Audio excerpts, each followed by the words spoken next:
Nosotros nacimos, mi hermano y yo, nacimos el 25 de enero de 1965 en la maternidad de O'Donnell.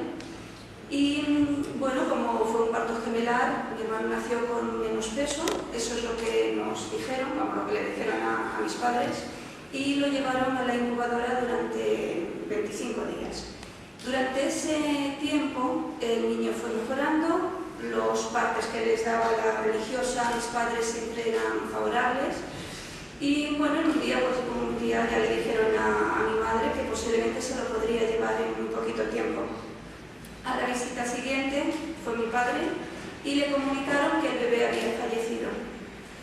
La sorpresa fue enorme, claro, porque de un día para otro un bebé que estaba tomando peso, que estaba recuperándose, pues era bastante espectacular, ¿no? Ese resultado. No le enseñaron el cuerpo, el cadáver, con la excusa de que estaba en el depósito, tendrían que prepararlo para que los familiares lo vieran. Y entonces, bueno, instaron a mi padre a que volviera al día siguiente para poder llevárselo. Como tantas otras familias, pues mi familia tenía también un seguro de enterramiento y bueno, quería hacerse cargo de enterrar al bebé. Mi padre volvió a casa con esta noticia, una noticia espantosa para todos y especialmente para mi madre, porque mi madre esperaba ya la noticia de que podría llevárselo al día siguiente. Cuando mi padre volvió por el bebé, fue acompañado también por uno de mis hermanos, mi hermano mayor, y le dijeron que no estaba el cuerpo, no se lo pudieron llevar. Cuando preguntaron por qué, le dijeron que el niño había sido incinerado. Las protestas de mi padre y de mi hermano, pues claro, nos hicieron esperar y realmente la reacción del médico fue que lo mejor que podían hacer era marcharse a casa, no armar ningún jaleo porque no iba a beneficiar absolutamente a nadie y que encima que el hospital se había hecho cargo de todo, bueno, pues encima se encontraba el médico por una bronca y bueno, los llamó desagradecidos, ¿no? Entonces, bueno, mi padre y mi hermano se tuvieron que marchar precisamente por esas amenazas. Esta situación no se quedó ahí. La ausencia de Francisco, que es como se llama mi hermano, no sé cómo se llamará ahora, pero es el nombre que mis padres le pusieron, esa ausencia ha perdurado durante todos estos años y ha sido una ausencia con un peso enorme en mi familia. Nosotros, desde luego, nunca olvidamos a mi hermano, nunca olvidamos esta situación que produjo su pérdida, pero sí es verdad que mis padres no se plantearon que podría haber sido un robo. Se plantearon bastantes cosas. Podría haber sido efectivamente un fallecimiento, podría haber sido algún tipo de negligencia médica, había podido ser cualquier cosa. Ahí lo único, hay que situarnos en ese momento donde no se podía cuestionar la palabra del médico, no se podía cuestionar la palabra de una religiosa, que también era la persona que atendía a mis padres cuando iban a preguntar por el bebé. Todas esas figuras, que eran figuras muy temidas, eran figuras más que de autoridad, que también lo eran, pero eran sobre todo figuras de poder, que no había forma de bajarlas al lado humano. Realmente eran figuras endiosadas a las que no se les podía cuestionar. Por tanto, tampoco se cuestionaron el hecho de que mi hermano pudiera haber fallecido. Pero sí es verdad que todos estos años, pues mis padres, que ya han fallecido, pero también mis hermanos, pues vivieron la situación de una manera con mucha extrañeza, ¿no? No podían responder a lo que había pasado. Cuando empezó a surgir todo el tema de los bebés robados, todas las noticias que surgieron, estos casos aparecen ya en el 2008, pero realmente la avalancha de casos se produce en el 2010. Y cuando salen estos casos es cuando se demuestra el peso tan enorme que tuvo Francisco y su ausencia en nuestra familia, porque mis hermanos de manera absolutamente inmediata se vieron reconocidos en todos esos casos que se estaban contando en televisión.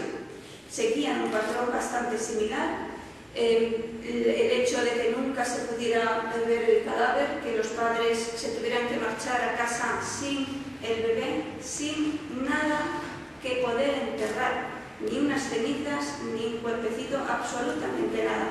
Eso es un patrón generalizado y mis hermanos se vieron en él. Cuando digo mis hermanos y digo yo me vi en él, es porque realmente la situación que vivieron mis hermanos fue bastante diferente a la que yo viví, porque mis hermanos fueron testigos directos de esos sucesos.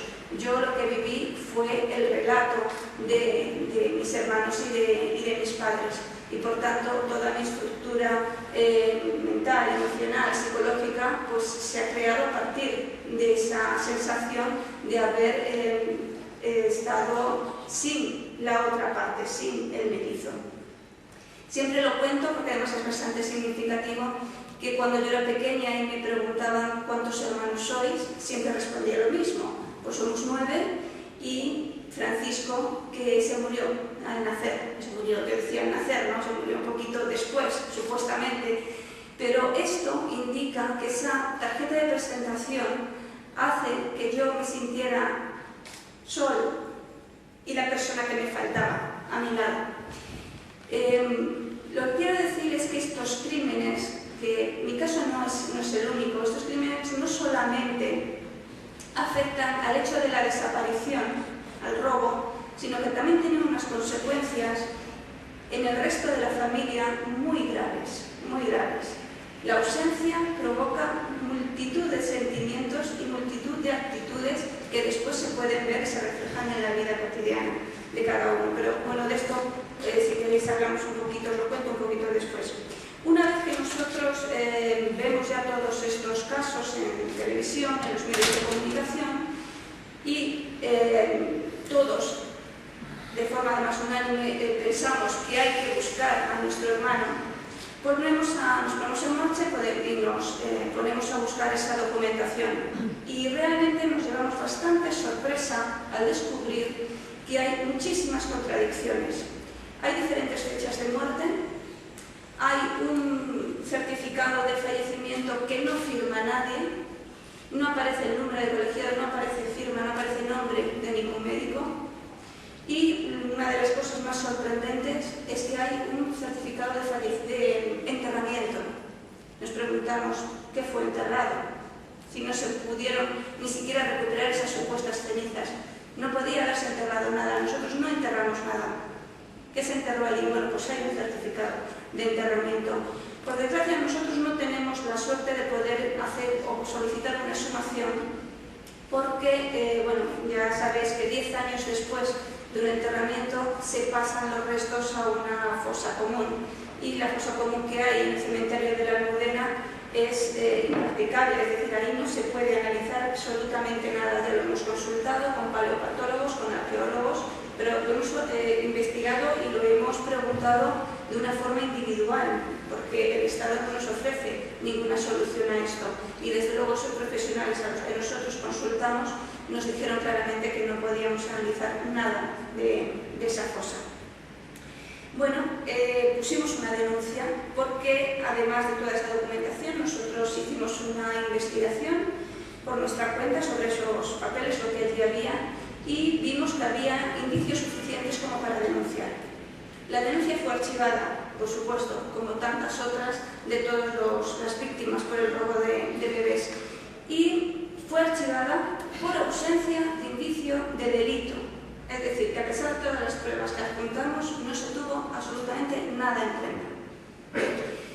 Bien, este sería a grandes rasgos lo que nos sucedió. Yo no quiero centrarme en esto, porque ahora me parece que lo más interesante es contar qué es lo que pasó después. ¿Qué pasó cuando nosotros investigamos esto, cuando fue archivada la denuncia? En todo ese proceso nosotros conocimos a muchísima gente, a muchísimas víctimas. Y es sorprendente, si os digo, yo creo que os va a sorprender, no conocimos a decenas, no conocimos a 20, 30 familias, no, conocimos a centenares de familias que se convirtieron en miles de familias cuando nos fuimos a las redes sociales. Miles de familias víctimas por el robo de bebés en España. Es impresionante.